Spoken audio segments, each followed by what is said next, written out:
Hi, my name is Alice, and I'm a therapist in Northern Virginia and married to a pastor. Today, I'll be reading a blog that I shared back in October for Pastor Appreciation Month. Even though the month has passed, I would love to invite you to consider ways that you can continue to encourage your pastors. So let's begin. Following 18 months of virtual meetings, many churches have reopened their doors and people have returned to fill the sanctuary. Behind the scenes, pastors, church staff, and leaders have worked hard to keep abreast the ever-evolving pandemic news. They have navigated the nuances of doing ministry during unprecedented disruption, including prolonged uncertainty, isolating disconnection, persistent fears and anxieties, and compounding losses and trauma. Given these working conditions, I wonder how pastors are doing. Have pastors made time to inventory the toll of the past year and a half? Have they begun to name how they have been affected mentally, emotionally, physically, and spiritually, and as a result sought appropriate care and support?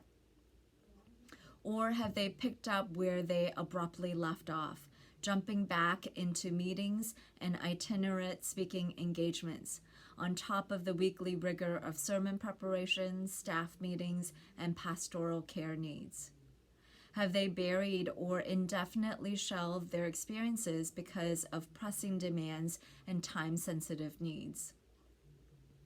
While the COVID-19 crisis has collectively impacted us, pastors bear the unique weight of the spiritual well-being of their members. They face challenges that are particular to their role as spiritual guardians and caregivers. Consequently, many of them feel weary and alone. Many have entertained fleeting or seriously the false lure of the lush greener pasture of non-ministry careers. If there were pre-existing questions and doubts about their ministry calling, the pandemic only intensified it. And the fears of failing or being a failure are further exasperated. As a therapist with pastors as clients and being married to a pastor, I have the humble privilege of seeing their struggles up close.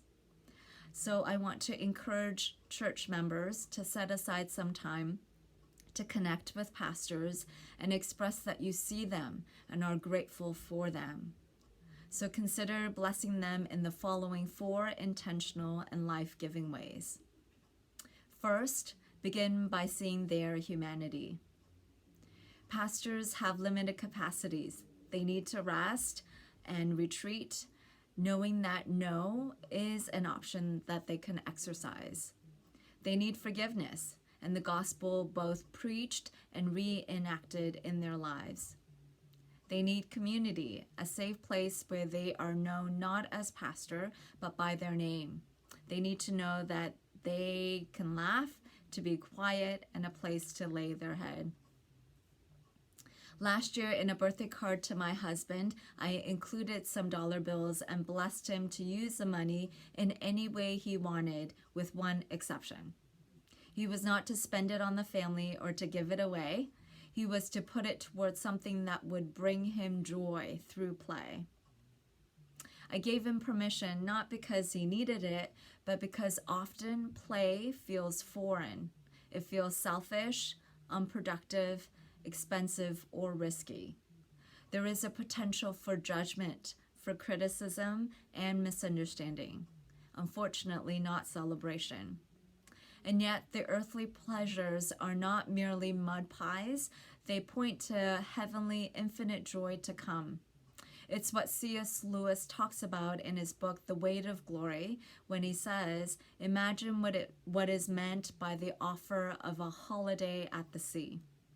And pastors need to taste that here. Second, reflect on how we as members unconsciously project our emotional needs onto pastors. To varying degrees, we all desire for a fatherly or wise and protective older brother figure. We are drawn to steadfast and confident, yet humble and compassionate leaders. We feel seen and known when a leader knows our face and our name. when they listen well, seek to understand, and provide counsel, direction, comfort in time of need. These longings are not necessarily inappropriate. They are how we connect and how we relate. They tell the story of our desire for a perfect father, older brother, leader, counselor, found in the Trinity.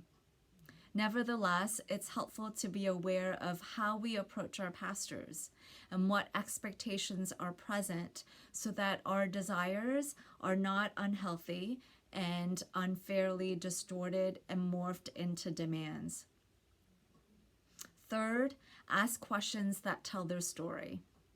Ask questions like, when and how did you play last? And what is it about that brings you joy? Other questions are, what is your journey being called into ministry? What stands out to you about your journey?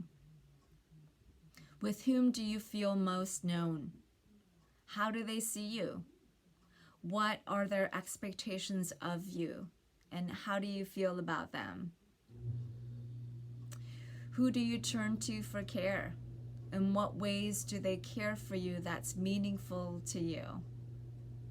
Or is there a moment from this past year that you keep replaying? What is it about that moment that you keep going back to? What's one word that you would use to describe each of your significant relationships with your spouse, family members, friends, and other relationships? Questions asked with curiosity convey interest and care for their personhood. They show that they matter, are worth being known. Moreover, learning more of their story allows members to pray more specifically and purposefully for their pastors. Fourth, name their legacy. Reflecting on legacy is often reserved for occasions such as retirement or a farewell. But why wait when it would bring much needed encouragement? This can include sharing a specific memory of them that stirs joy, gratitude, hope, inspiration, and even awe. Perhaps a tangible moment when you saw Christ more clearly and experienced the Father's love and care because of their faithfulness and obedience. For example, tell your pastor, when you listened attentively, I experienced God's tenderness and kindness.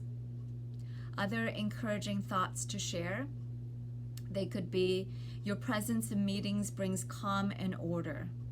Knowing that I can turn to you with my questions or seek you for prayer makes me feel assured and secure. Your decisive leadership in times of crisis helped me to reimagine biblical passages like Psalm 91:4. He will cover you with his feathers, and under his wings you will find refuge. There are many thoughtful and creative ways to encourage our pastors.